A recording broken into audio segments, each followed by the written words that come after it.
The band's last original member, Garth Hudson, passes away at age 87, last surviving founding member of the well-known roots rock group The Band, Garth Hudson, passed away. The musician from Canada was 87 years old. The news was verified to NPR by his close friend Jan Host, a producer and music archivist. He was a divine musical gentleman, according to Host.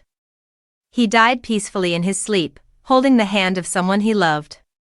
The musician was born Eric Hudson in Windsor, Ontario, in 1937.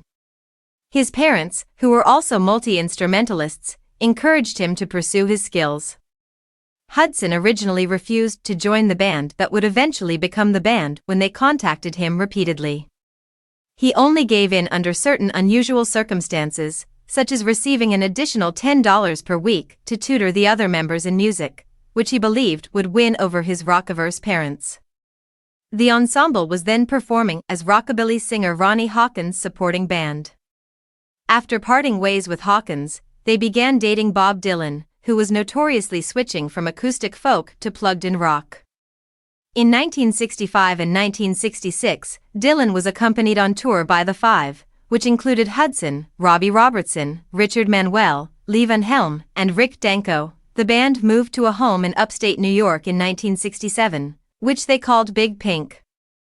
Together with Dylan, they recorded more than 100 songs in its basement, which were subsequently made public as the Basement Tapes.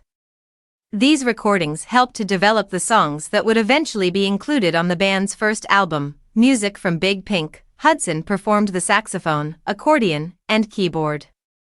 However, his use of the clavinet and Lowrey organ as main instruments was what gave the band's music its distinctive post-psychedelic, churchy feel, especially on songs like Chest Fever and Up on Cripple Creek. Music is his first language, is the best thing I've ever heard about Garth, Canadian author Harry Hew tells NPR. He's always been in his own world, and I'm just grateful he found a way to communicate with our world.